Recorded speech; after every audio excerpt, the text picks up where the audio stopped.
This girl reveals a terrible fraud. At a millionaire's wedding, everyone was reluctant, thinking they shouldn't believe her. But moments later, something too crazy to believe happens.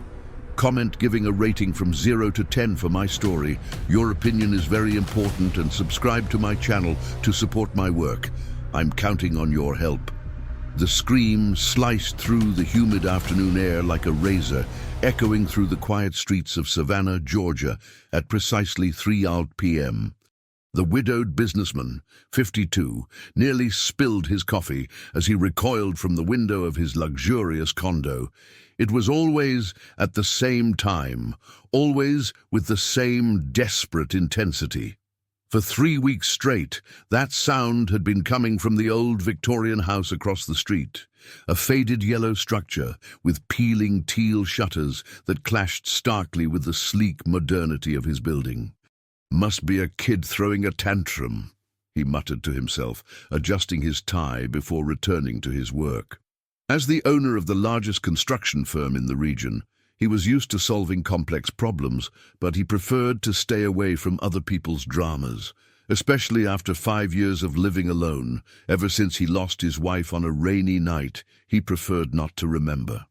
His fortune, accumulated through smart investments in stocks and real estate, provided material comfort, but it didn't fill the emotional void he carried.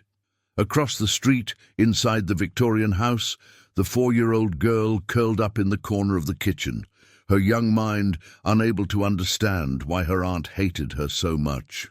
The woman, 38, gripped a metal spoon tightly, having heated it on the gas stove, her eyes bloodshot from the vodka she'd been drinking since noon at a local dive bar.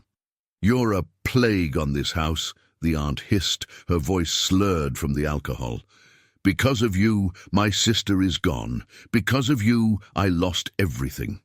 The spoon came down hard on the girl's small arm, leaving a red mark that would join the other scars that dotted her thin arms. The child bit her lip to keep from screaming louder. She had learned that screams only enraged her aunt further, who had worked at City Hall until she was fired for constant absences caused by her addiction. The girl closed her eyes and tried to remember her mother's soft voice singing that lullaby before bedtime. It was all that was left of her now, fragments of memories and a melody that insisted on echoing in her mind in the most painful moments. "Stop sniveling," the aunt grunted, putting the spoon in the drawer as if it were the most natural thing in the world. "Go to your room, and I don't want to see you until tomorrow. And if you smear those walls with that dirty charcoal again, you'll see what real punishment is." The girl ran to the small room at the back of the house, a stuffy space with an old bed and a crucifix on the wall. There she curled up in the thin blanket and began to hum softly her mother's lullaby, the only thing that still comforted her. She didn't know that, across the street, someone had finally paid attention to that melody. The businessman stopped reviewing the contracts when he heard the faint but distinct sound. He knew that song. His wife used to sing it when she was cooking, a folk song about free birds. But where was it coming from? He approached the window again, his eyes scanning the facade of the Victorian house. One of the back windows was slightly ajar, and from there came that childish voice, trembling but persistent. For the first time in 3 weeks, the businessman felt something other than simple annoyance. There was something in that voice that struck a sensitive chord in his chest, something that reminded him of responsibilities long buried under layers of work and isolation. Next door to the Victorian house, the retired teacher, 61, was watering her begonias when she heard the girl singing. Unlike the businessman, she could no longer ignore the signs. During her 40 years teaching elementary school, she had developed a sixth sense for children in distress, and that voice carried a pain that made her heart ache. How strange, she thought, observing the windows of the house, a family she had known for decades. The aunt had always been troubled, but since she had taken custody of her orphaned niece, something had changed in the air of that house. The girl never played in the yard, never ran through the streets like the other children in Savannah. The teacher dried her hands on her apron and made a decision. The next morning, she would pay a courtesy visit to her neighbor. It had been a long time since she had talked to the aunt properly, and maybe it was time to get to know the little girl better. Meanwhile, the businessman remained at the window, an uncomfortable feeling growing in his chest. The song had stopped, but something in those few minutes had awakened memories that he preferred to keep dormant. Memories of his former employee who had resigned abruptly 5 years ago, a few months before his wife's accident. She was a kind woman, always humming while organizing the construction company's files. Then, suddenly, she had simply disappeared from his life, leaving only a formal resignation letter and many unanswered questions. He had never thought about her again, until he heard that familiar song echoing from a house where a child seemed to suffer in silence. The sun began to set over the coastal plains when the girl finally fell asleep, exhausted by pain and fear. Her small fingers clutched the blanket, and in her dreams she flew like the bird she secretly drew on the kitchen walls, with pieces of charcoal found in the yard. Across the street, the businessman closed the curtains and tried to go back to work, but he couldn't concentrate. Something had changed that afternoon, something he didn't yet fully understand. For the first time in years, he felt that maybe it was time to pay attention to what was happening beyond his own windows. But what he would discover in the next few days would change not only his life, but the fate of an innocent child who was suffering in silence. The next morning brought with it the aroma of fresh bread from the local bakeries and the typical bustle of Savannah awakening for another day. The retired teacher put on her best floral dress and combed her grey hair with extra care. There was something in that child's voice that wouldn't leave her alone, an echo of hopelessness that she recognized from her years as an educator. At 9 o'clock sharp, she knocked on the door of the Victorian house. The sound echoed through the silent interior until shuffling footsteps approached. The aunt opened the door with a puffy face and red eyes, clearly suffering the effects of the previous night's drinking. "Good morning," the teacher said with her most gentle smile. "I've come to pay a courtesy visit. It's been so long since we've had a proper conversation." The aunt hesitated, running a hand through her disheveled hair. "Oh, Mrs. Davis, it's not a good time. The house is a mess." "Nonsense, dear. We've been neighbors for so long." The teacher took a step forward, forcing the aunt to back up. "And I'd love to meet your niece. I hear she's a lovely little girl." The aunt's face hardened for a moment before forcing a strained smile. She's sick, high fever. Best not to get close." At that moment, a soft noise came from the kitchen, the sound of something being dragged on the floor. The teacher pricked up her ears, immediately recognizing the sound of a child trying to move silently. "Maybe I can help," the teacher insisted. "I have experience with sick children. Raised 3 myself, you know how it is." "No need, really," the aunt replied quickly, blocking the entrance with her body. "I already took her to the doctor. It's just a cold. She'll be fine soon." The teacher noticed the aunt's nervous hands, the way she avoided eye contact, and especially the strong smell of alcohol emanating from her even though it was so early. All the signs she had learned to recognize during decades of dealing with troubled families. Across the street, the businessman watched the scene from his window while drinking his coffee. He had woken up earlier than usual, disturbed by confusing dreams where a child's voice mingled with memories of his former employee. When he saw the teacher at the door of the Victorian house, a strange curiosity washed over him. The teacher finally said goodbye to the aunt, but not before casting an inquisitive look inside the house. There was something deeply wrong there, and her experience told her that a child was suffering. Inside the Victorian house, the aunt slammed the door shut and went to the kitchen, where she found the girl crouched behind the table, trying to hide. The child had tried to reach a glass of water from the sink, but her height didn't allow it, and she had knocked over a chair in the process. "Didn't I tell you to stay in your room?" the aunt growled, her irritation intensified by the hangover and the unexpected visit. "I was thirsty, Aunt Carol," the girl murmured, her big eyes fixed on the floor. "Thirsty?" Aunt Carol laughed bitterly. "You want water? Then go get it in the backyard. And since you like making so much noise, you can stay out there until I decide you can come in."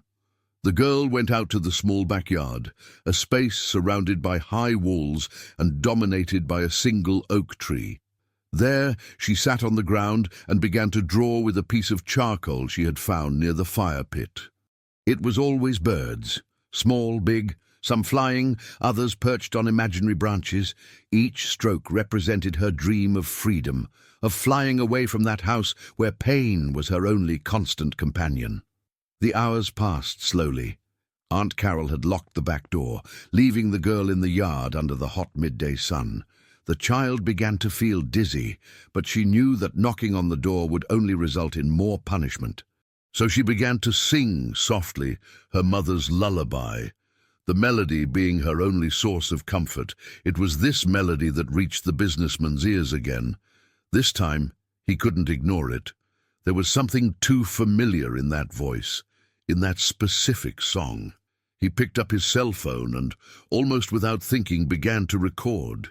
He didn't know exactly why, but an instinct told him that he might need that evidence. As he recorded, fragments of memories began to fit together in his mind. His former employee hummed that same song while working. She, who had been an exemplary employee until disappearing abruptly. She, who always spoke fondly about her little daughter, a girl named— "It can't be," the businessman murmured, his cell phone trembling in his hands. His former employee's daughter was named exactly the same as the child who was now suffering in the house across the street. The realization hit him like a punch in the gut. The child suffering in the house across the street was the daughter of his former employee, the kind woman who had worked for him for 3 years before simply disappearing. How hadn't he made this connection before? The businessman put away his cell phone and began to walk back and forth in his apartment. He vaguely remembered his former employee mentioning family problems, a sister she didn't get along with, financial difficulties. But he was so absorbed in his own problems at the time, the growing conflicts with his wife, the problems in the company, that he hadn't paid due attention. His investments in the stock market had yielded millions in those years. His wealth had grown exponentially, but he had failed as a human being when someone who worked for him needed help. Now, 5 years later, his former employee's daughter was across the street, and from the sounds coming from that house, she wasn't in a good situation.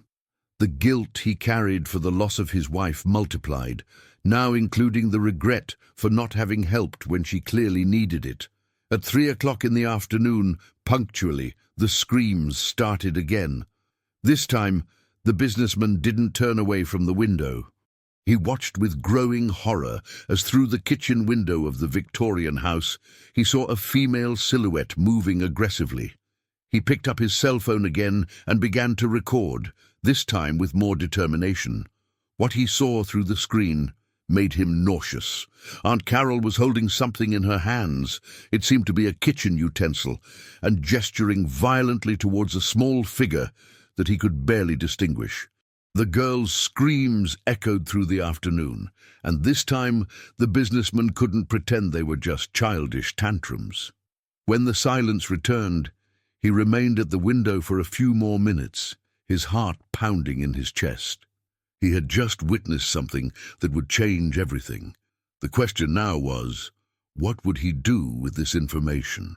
His capital accumulated over the years gave him the power to act, but 5 years of emotional isolation had atrophied his ability to make decisions that involved other people. That night, the girl slept on the floor of the backyard, where Aunt Carol had left her as punishment for making too much noise during the afternoon. The child curled up in her own t-shirt and looked at the stars through the branches of the oak tree. In her 4-year-old mind, she made a silent wish to her mother, wherever she was, that someone, anyone, would take her out of that place of pain. Across the street, the businessman couldn't sleep, tormented by the certainty that he needed to act, but paralyzed by the same emotional inertia that had consumed him since the departure of his wife. What neither of them knew was that the events of the following day would make it impossible to continue pretending that nothing was happening. 3 days had passed since the businessman discovered the child's identity, and guilt was consuming him like a slow fire. During these days, he had systematically documented the episodes of violence, always at 3 in the afternoon, always with the same methodical brutality. His collection of videos and audios grew, but his courage to act remained paralyzed by the same cowardice that had haunted him since the night he lost his wife. On that Thursday morning, the retired teacher made a decision that would change the course of everything. She had spent the night awake, tormented by the certainty that a child was suffering a few meters from her house. Her 4 decades as an educator had taught her to recognize the signs, and all of them were present in the Victorian house. She decided to approach the situation differently. Instead of trying a new direct visit to Aunt Carol, she opted for a more subtle strategy. At 7 a.m., she positioned herself in the side yard of her house, the spot from which she had the best view of the backyard of the Victorian house. What she saw horrified her. The girl was sitting under the oak tree, completely alone, wearing only a torn t-shirt and underwear. Her small arms were marked by obvious burns, some still red and inflamed. The child was drawing in the dirt with a piece of charcoal, creating shapes that Mrs. Davis recognized as birds. "Good heavens," Mrs. Davis whispered, her hands trembling as she gripped the fence that separated the yards. It was worse than she imagined. Much worse. The girl looked up and saw the lady watching her. For a moment, the two stared at each other in silence. Then, to Mrs. Davis's surprise, the child smiled, a weak but genuine smile, and waved shyly.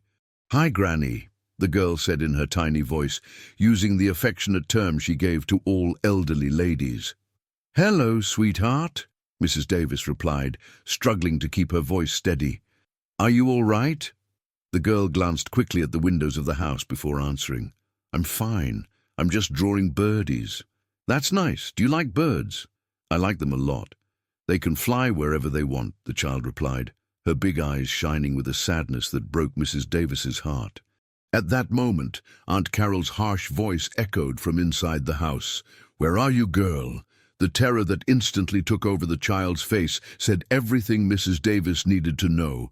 The girl got up quickly, wiped her hands on her t-shirt, and ran into the house, but not before looking once more at Mrs. Davis with an expression that screamed for help. Mrs. Davis remained in the yard for a few more minutes, processing what she had seen. The burns, the fear, the way the child reacted to Aunt Carol's voice, everything confirmed her worst fears. She could no longer pretend that she didn't know what was happening. Meanwhile, across the street, the businessman had witnessed the entire interaction.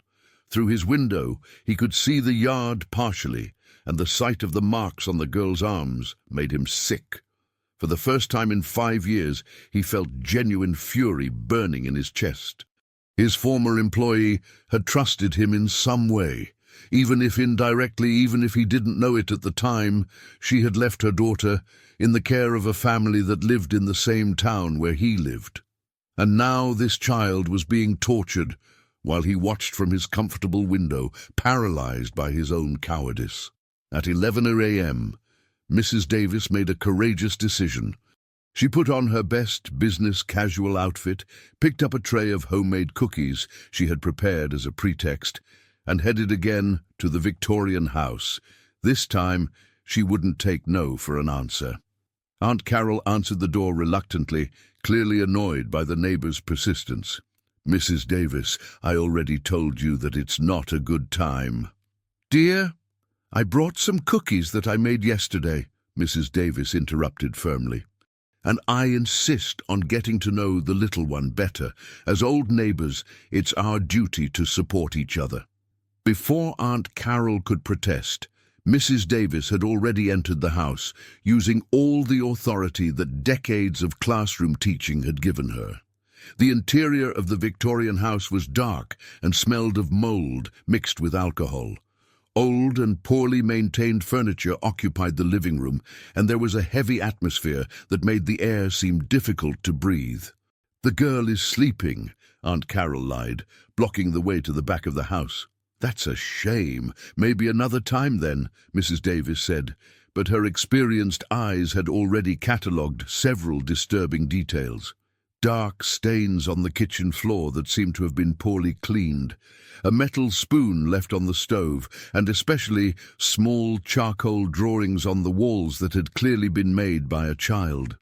At that moment, a low sound came from the direction of the kitchen, a muffled sob, almost imperceptible. Mrs. Davis and Aunt Carol froze. The silence that followed was tense and revealing. "Must be the neighbor's cat," Aunt Carol said quickly, but her voice trembled slightly.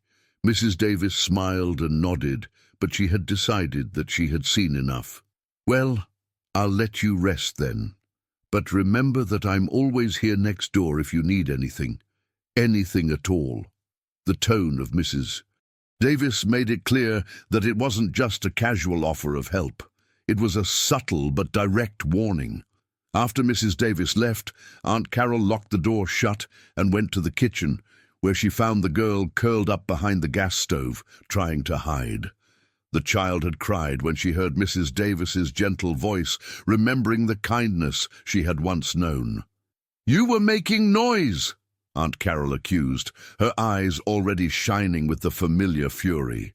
"No, Aunt Carol, I didn't make noise," the girl protested, but her small voice sounded weak even to her. Aunt Carol picked up the metal spoon that was on the stove and placed it directly on the flame. The girl recognized the ritual and began to tremble. She knew what was coming next. "You want to attract attention, don't you?" Aunt Carol hissed as the spoon heated up. "You want the neighbors to come here and ask questions? You think I don't know how to take care of you?" Across the street, the businessman had positioned his cell phone at the window and was recording again. This time, he managed to capture not only the sounds, but also partial images through the kitchen window. What he saw made him make a decision that would change everything. He could no longer be just a silent observer. His former employee had been a good person, a dedicated employee who always talked about her daughter with love. This child was his responsibility now, whether he wanted it or not. His millions in bank accounts and mutual fund investments were worth nothing if he couldn't use that wealth to protect an innocent child. While the girl suffered another episode of systematic torture, the businessman made a call he hadn't made in months.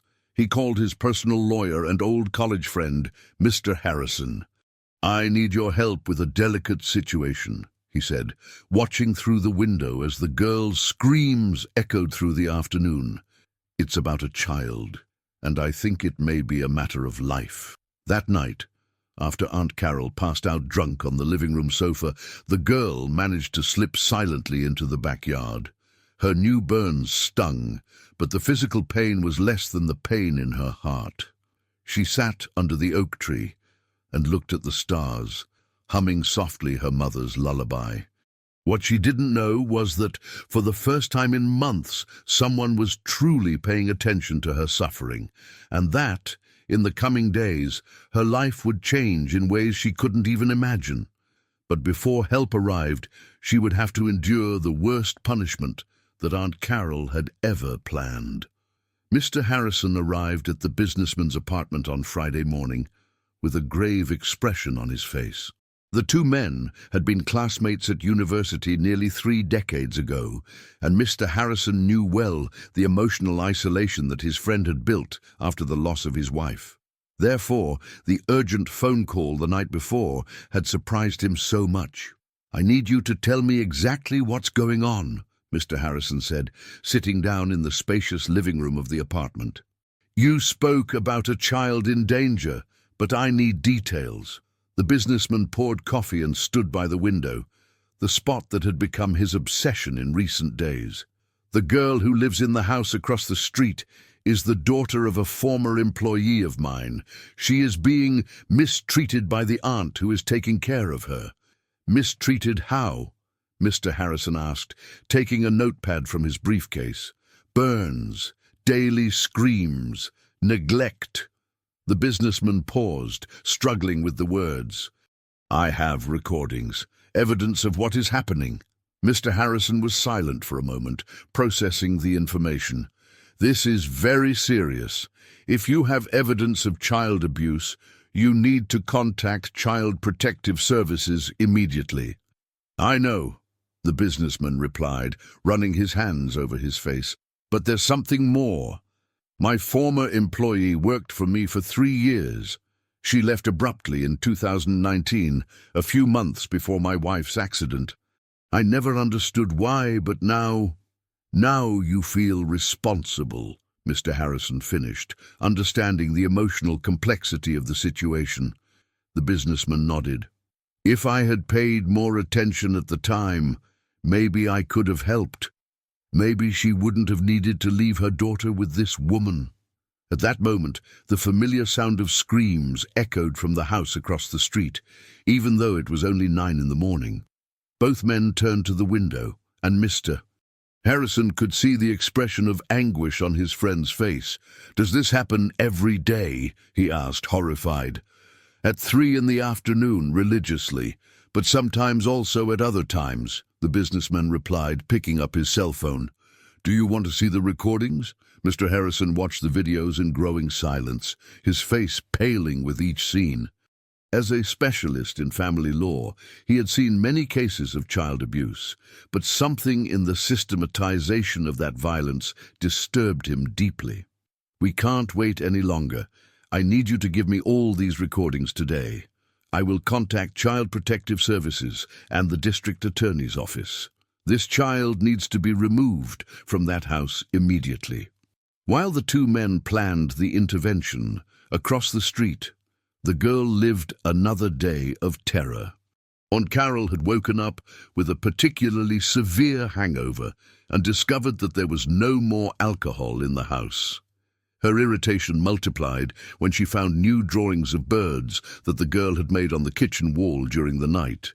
"How many times do I have to tell you not to dirty the walls?" Aunt Carol shouted, holding the girl by the arm with enough force to leave marks. "You're a plague, a curse on this house." The girl tried to explain, to say that she had dreamed of her mother and that the drawings made her feel less alone, but the words were lost in sobs. At 4 years old, she still didn't fully understand why her aunt hated her so much, why each day brought new pain.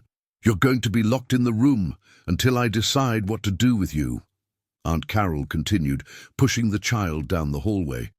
"And if I hear even a peep, you'll experience a punishment you've never experienced before." The room where the girl was locked was small and stuffy, with only a high window that she couldn't reach. There, she curled up in the corner and began to sing softly her mother's lullaby, the melody being her only source of comfort in a world that seemed to have forgotten that she existed. It was that lullaby that the retired teacher heard when she passed by the house on her way to the grocery store.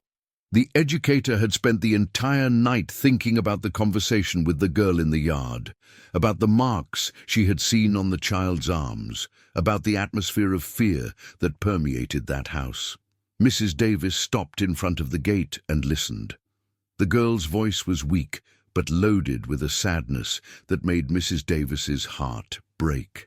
At that moment, she made a decision that would change everything. Instead of going to the grocery store, Mrs. Davis headed directly to the center of Savannah, where the small office of Child Protective Services was located. She knew the counselor well, a former student of hers who had dedicated herself to the protection of vulnerable children. "I need to talk to you about a very serious situation," Mrs. Davis said, entering the office without ceremony. The counselor looked up from the papers she was analyzing. "Mrs. Davis, it's good to see you. What brings you here today?" "A child in danger. My neighbor. I'm sure she is being mistreated." The counselor straightened up in her chair, her expression becoming immediately serious. During her 5 years in the position, she had learned to recognize when a report was serious, and Mrs. Davis was not the type of person who would make frivolous accusations. "Tell me everything," the counselor said, picking up a complaint form. While Mrs. Davis was reporting her observations across town, Mr. Harrison was in a similar meeting at the district attorney's office. The prosecutor listened attentively as Mr. Harrison presented the evidence collected by the businessman. "This is compelling evidence," the prosecutor said, examining the videos on Mr. Harrison's cell phone. "I will order an immediate investigation and request the removal of the child from the family environment." "How long will that take?" Mr. Harrison asked, concerned. "With this evidence, we can act today," the prosecutor replied. "I'll contact Child Protective Services now." That's how, by a coincidence that would change the girl's destiny, 2 simultaneous complaints arrived at Child Protective Services on the same morning. The counselor was finishing writing down Mrs. Davis's report when her phone rang. "Child Protective Services, speaking. This is the district attorney. I need you to make an urgent intervention at a house on Main Street. We have evidence of serious child abuse." The counselor paused, her pen suspended over the paper. "Is it number 127 by any chance? Yellow Victorian house?" "Exactly. How did you know?" "I just received a complaint about the same house," the counselor replied, looking at Mrs. Davis with surprise. "2 independent sources. That confirms the severity of the situation." At 2 o'clock in the afternoon, a coordinated operation was being set up. The counselor, accompanied by 2 social workers and a court officer, was heading to Main Street. Mrs. Davis had offered to accompany the team, using her experience with traumatized children. The businessman watched everything from his window, his heart pounding in his chest. Finally, after days of paralysis, he had managed to act. Mr. Harrison was at his side, both witnessing the moment that would change the girl's life forever. "You did the right thing," Mr. Harrison said, putting his hand on his friend's shoulder. "I hope it's not too late," the businessman replied, his eyes fixed on the team approaching the Victorian house. In the house, Aunt Carol had left to buy alcohol at the local dive bar, leaving the girl locked in the stuffy room. The child continued to sing softly, unaware that her life was about to change radically. When the counselor knocked on the door of the Victorian house and received no answer, she used her legal authority to enter the property. What they found inside surpassed even their worst expectations: a dirty and neglected house, a strong smell of alcohol, and obvious signs of neglect in every room. It was Mrs. Davis who first heard the weak voice coming from the back bedroom. "Someone's here," she said, leading the team down the hallway. When they opened the bedroom door and found the girl curled up in the corner, singing her sad lullaby, everyone present felt a pang of heartache. The child raised her big, frightened eyes, not understanding who these people were or what they wanted from her. "Hi, sweetheart," the counselor said, crouching down to be at the child's level. "My name is Sarah. We're here to help you." The girl looked at Mrs. Davis, recognizing the kind lady who had spoken to her in the yard. A flicker of hope shone in her eyes, but it was quickly replaced by fear. "Aunt Carol will be mad," she whispered. "You don't need to worry about that now," Mrs. Davis said, reaching out her hand to the child. "We're going to get you out of here, okay?" And so, after 8 months of silent suffering, the girl was finally removed from the house where she had known only pain and fear. But her journey was just beginning, and the businessman who watched her from the window still had no idea of the fundamental role he would play in her recovery. If you like this video, please subscribe to my channel. I promise to bring you videos every day that will make your life happier. Comment on what you thought of my story, giving it a rating from 0 to 10, and thank you very much.